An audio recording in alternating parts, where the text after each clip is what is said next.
আমরা খাদ্য দপ্তরের দুর্নীতি দেখেছি বা দেখছি, এর সাথে মিউনিসিপাল রিক্রুটমেন্ট স্ক্যাম, মানরেগার দুর্নীতি, আবাস যোজনার দুর্নীতি, ন্যাশনাল সোশ্যাল অ্যাসিস্ট্যান্ট প্রোগ্রাম, বার্ধক্য, বিধবা, দিব্যাঙ্গ ইত্যাদি ভাতার দুর্নীতি, মাইনরিটি স্কলারশিপের দুর্নীতি, মিড ডে মিলের দুর্নীতি বলে শেষ করা যাবে না।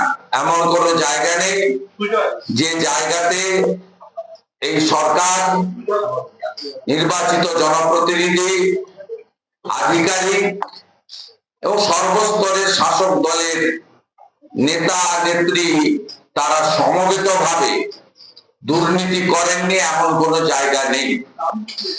আজকে আমরা আমাদের বক্তব্য সীমাবদ্ধ রাখবো স্বাস্থ্য দপ্তরের উপরে।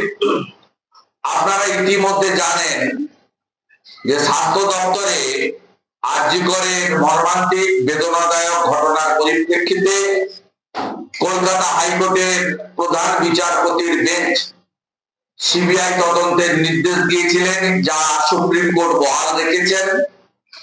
এটি আমাদের ডাক্তার বোনের শারীরিক নির্যাতন, ধর্ষণ এবং খুনকে কেন্দ্র করে। কিন্তু তারপরে প্যান্ডোরা বক্স ওপেন হয়ে গেছে। আমাদের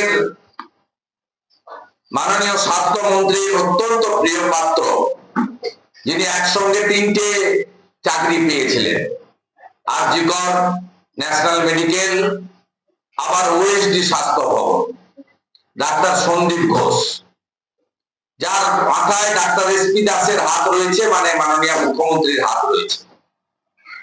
তিনি তার আর্থিক দুর্নীতি নিয়ে আরেকজন স্বাস্থ্য আধিকারিক ডাক্তার আক্তার আলী সহ অনেকেই দীর্ঘদিন ধরে লড়াই করেছেন, মামলা করেছেন, কিন্তু রাজ্য সরকারের পুলিশ, বিশেষ করে কলকাতা পুলিশ বা সিআইডি, তারা যেহেতু এখানে রাজ্যের মুখ্যমন্ত্রীর সরাসরি সমর্থন রয়েছে, তার অনুপ্রেরণা রয়েছে, তার প্রোটেকশন রয়েছে, তাই তারা আরজিকর সহ স্বাস্থ্য দপ্তরের এই দুর্নীতিতে হাত লাগায়নি।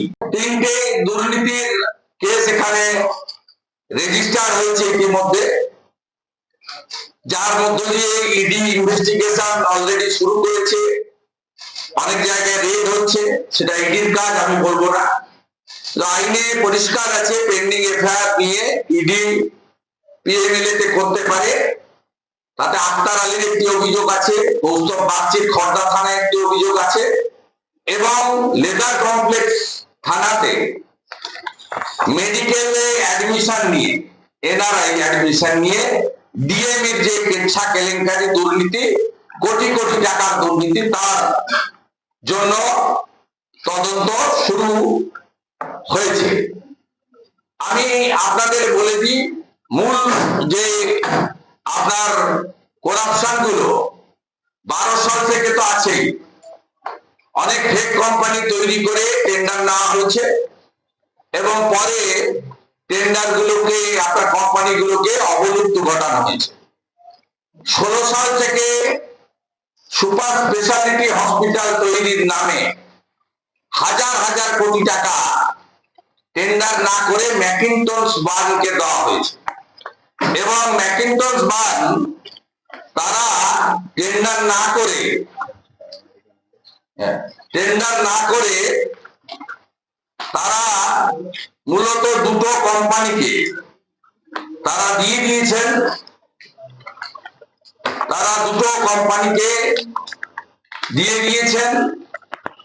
একটা পবন অরোরা, অঙ্কুশ অরোরা যে কোম্পানি আছে, যেটা মাননীয় মুখ্যমন্ত্রীর ভাইপোর আত্মীয় আছে, মেনকা কোম্পানি, সেখানে আপনি দেখবেন এই 5টা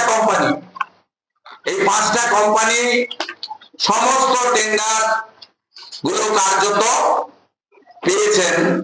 এবং আরেকটি আমাদের হেলথ মিনিস্টারের ঘনিষ্ঠ আত্মীয়র একটা কোম্পানি আছে, সেলকন বলে, তাদেরকেও এই কাজগুলো সমস্ত দেওয়া হয়েছে এবং টেন্ডারটাকে অ্যাভয়েড করার জন্য সুপার স্পেশালিটি হসপিটালের ম্যাট্রিক্টস বাদকে অ্যাওয়ার্ড করা হয়েছে এবং তারপরে এটা করা হয়েছে। এই পুরো প্রকিউরমেন্টটা প্রথমে দেবাশিস বসু করেছেন 16 সাল থেকে, যিনি হেলথ ইকুইপমেন্ট আপনার সার্ভিস কর্পোরেশনের চেয়ারম্যান ছিলেন।